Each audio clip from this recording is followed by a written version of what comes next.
Fibrosis. What is cystic fibrosis? Cystic fibrosis is caused by a mutation in the cystic fibrosis transmembrane conductor regulator gene that causes defective ion transport. It is a genetic mutation of chromosome 7, which is found predominantly in the exocrine glands in the body.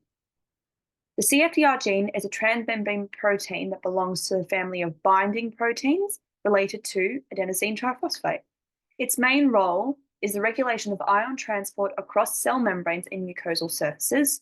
It conducts chloride and bicarbonate to move outside the cell where sodium is present, which means in cystic fibrosis, more water is retained in the cell and causes sodium to stay outside the cell, causing mucus to remain thickened and dehydrated. There are 6 types of mutations that have been identified to cause defective transport that range from the gene being absent to being abnormally folded and impaired in function. Complications differ depending on the bodily system, which will be discussed in the next few slides. Historically, the rate of mortality in infancy was extremely high due to continuous exacerbations of infections and respiratory distress, which would lead to lung failure and therefore death. Cystic fibrosis causes chronic inflammation of the airways due to the inability of the exocrine glands of the lungs to hydrate mucosal surfaces, decreasing the ability of the cilia on the lung surface to clear mucus and secretions. Inflammation directly occurs from the extended release of inflammatory markers, which causes more white blood cells to come to the area, in turn releasing more chemicals to attract more white blood cells and consequently continuing the cycle of inflammation. Alongside this process, the release of inflammatory markers causes the release of oxidative stress on the surrounding area, which causes lung damage. Because of this, the patient becomes more prone to bacterial infections, primarily Staphylococcus aureus and Pseudomonas A, due to bacteria becoming encased in hardened mucus, which creates a biofilm over the lung surface, causing antibiotic resistance. Prolonged inflammation, as discussed previously, leads to the development of bronchiectasis, cysts, abscesses, and pneumonia.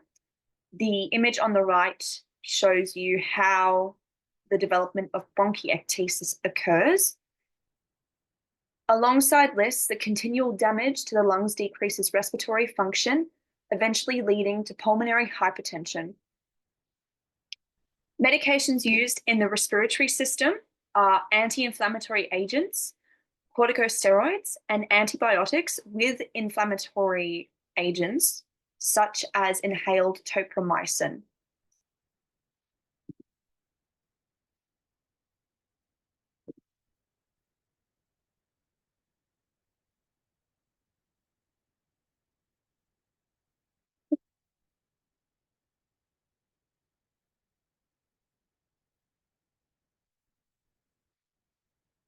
In the endocrine and GI system, the pancreas is responsible for releasing digestive enzymes, which are the PAL enzymes, protease, lipase, and amylase, into the duodenum, which are responsible for breaking down carbohydrates, fats, and proteins.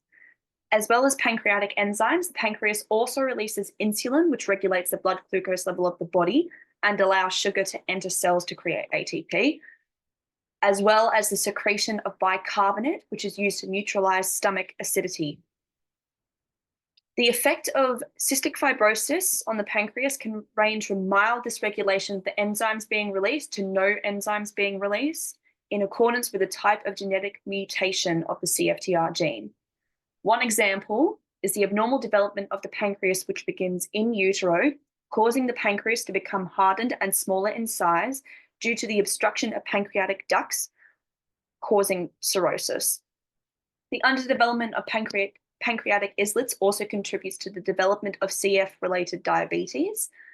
The outcomes of this are malabsorption of nutrients, especially the vitamins A, D, E, and K, which are fat-soluble vitamins, and leads to the formation of fatty stools and constipation of the GI tract in adults and meconium ileus in infants. Since this occurs from birth, there is a decreased muscle mass and subcutaneous fat storage of patients and causes failure to thrive in children, meaning that they're not meeting the correct milestones of development at a certain age. Medications used are pancreatic enzyme replacement therapy, which is used to secrete the pancreatic enzymes and can be in an immediate release, sustained release, or combination with bicarbonate form.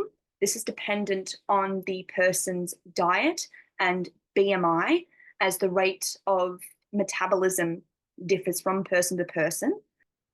So, one of the main medications that are used for the treatment of cystic fibrosis is ivacaftor, which is an anti-asthmatic and a bronchodilator, which basically imitates the function of the CFTR gene in the respiratory system and helps to move chloride across the membrane surface.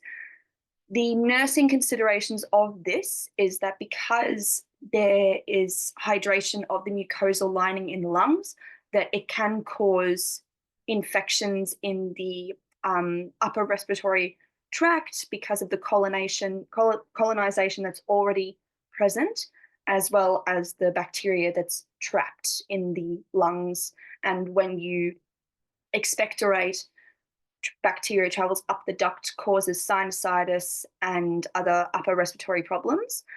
The nurse also needs to consider monitoring liver function and kidney function, as well as monitoring for visual impairments, as the optic lens is very susceptible to fluid imbalance and can cause visual disturbances once the CFTR gene is activated. Thank you.